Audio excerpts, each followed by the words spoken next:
Most of you have heard of the Great Book of Records, the book in which every event in the world, from the most momentous to the most insignificant, is marked down at the moment it happens. It is owned by Glinda, the beautiful good witch who rules the Quadlings in the south. Glinda's book has been described as being so large that it takes 3 men to lift it, and Glinda has said that she takes 2 hours of every day to read it. Yet even so, it is hard to comprehend the incredible amount of information included in it. Think of it this way. Right now, a paragraph is being written in it about what you are doing at this very moment. Simultaneously, a paragraph is being written about every one of your friends, every one of your family. Indeed, everyone that you have seen today or will see tomorrow or the next day or the day after, and about everyone that you will ever or never see in your lifetime. If Glinda were to read the book word by word, reading about the events of this day alone would take her over 20 years. But through years of practice, Glinda has learned how to skim the immense mass of text in order to glean the needed information. Thus, she was fully informed about the aging enchantment by the time Ozma arrived on the sawhorse to ask for her help. They found her still poring over a few last sections when they arrived. Glinda smiled and asked them to sit down.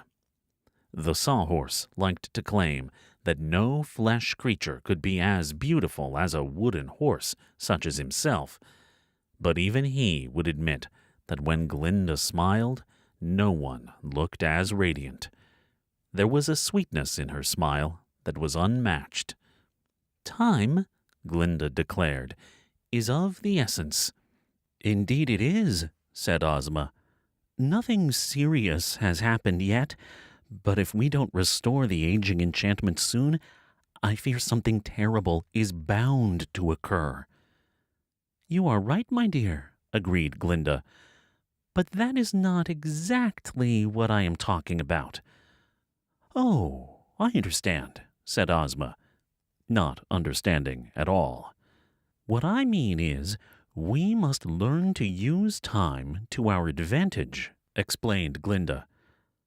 "I've often heard that said," replied Ozma, "especially by Professor H.M. Wogglebug T.E. when he lectures at his university.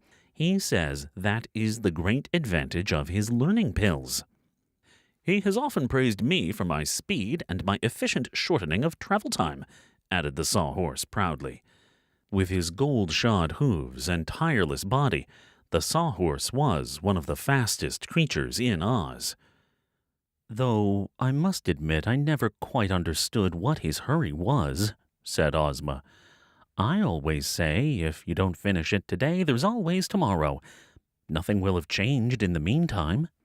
"That has been true for a long time in Oz," agreed Glinda. "It didn't matter whether you did something today, or the day after, or the day after that, because nothing much would have changed in the meantime. But in the outside world, it is very different. In the outside world, people are always in a hurry to finish things, because they're afraid they won't have accomplished enough before they've gotten too old to do anything anymore. So they don't bother to spend time enjoying what they have done, because they don't think they can afford the time to enjoy it. They all have things called watches that tell them exactly how much time they've lost, and they run from one appointment to the next, trying to fit in as much as possible. It was like that in Oz once as well, and unless we do something soon, it will be like that in Oz again."